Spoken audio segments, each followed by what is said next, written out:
நீங்கள் பார்த்துட்டு இருக்கிற இந்த 4 இமேஜும் நல்லா கனெக்ட் பண்ணி பாருங்கள். ஒன் பை ஒன்னாக கனெக்ட் பண்ணிங்கன்னா உங்களுக்கு ஒரு ஆன்சர் கிடைக்கும். அந்த ஆன்சர் பார்த்தீங்கன்னா ஒரு பொருளோட நேமாக இருக்கும். அந்த பொருள் நேம் என்னவாக இருக்கும்?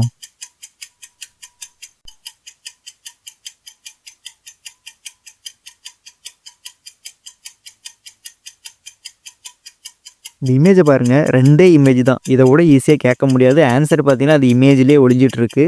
நீங்கள் தான் கரெக்டாக கண்டுபிடிக்கணும். இது பார்த்தீங்கன்னா வில்லேஜில் நிறையா சாப்பிடுவாங்க. ஸோ மறக்காமல் அது என்ன பொருள்னு கமெண்ட் பண்ணுங்கள்.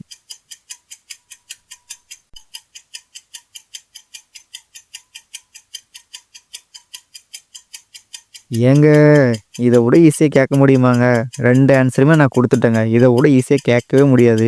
ஸோ மறக்காமல் அது என்ன பொருள்னு கமெண்ட் பண்ணுங்கள்.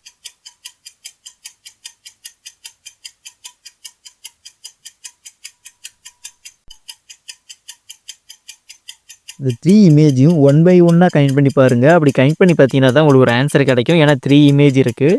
இதெல்லாம் கனெக்ட் பண்ணிங்கன்னா ஒரு பொருள் நேம் வரும். அது என்ன பொருளாக இருக்கும்?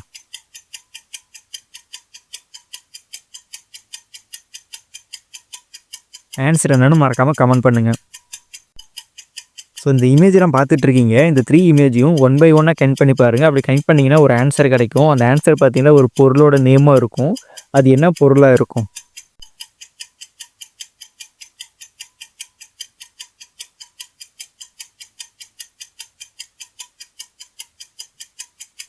ரொம்ப சிம்பிளாக தான் இருக்கும். ஃபஸ்ட் இமேஜ்லேயே ஆன்சர் வந்துருச்சு. இந்த 3 இமேஜையும் ஒன் பை ஒன்னாக கனெக்ட் பண்ணி பாருங்கள்.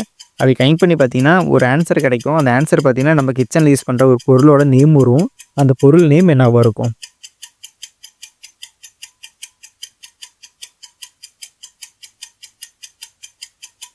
நீங்கள் இப்போ பார்த்துட்ருக்கீங்கல்ல, இந்த 3 இமேஜையும் ஒன் பை ஒன்னாக கனெக்ட் பண்ணி பாருங்கள். அப்படி கனெக்ட் பண்ணிங்கன்னா ஒரு பொருள் நேம் வரும். அந்த பொருள் பார்த்தீங்கன்னா எல்லாமே பார்த்துருப்பீங்க, சாப்பிட்ருப்பீங்க. ஸோ அந்த பொருள் நேம் என்னவாக இருக்கும்? மறக்காமல் கமெண்ட் பண்ணுங்கள்.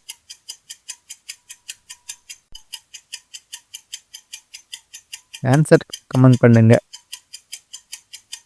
நீங்கள் இப்போ பார்த்துட்ருக்கீங்கல்ல, இந்த 3 இமேஜ் தான். இதோட கெஸ் பண்ண முடியலைன்னா நீங்கள் உங்கள் லெவல் என்னென்னு பார்த்துக்காங்க. இந்த 3 இமேஜையும் கனெக்ட் பண்ணி பாருங்கள். ஒரு பொருளோட நேம் வரும். அது என்ன பொருளாக இருக்கும்?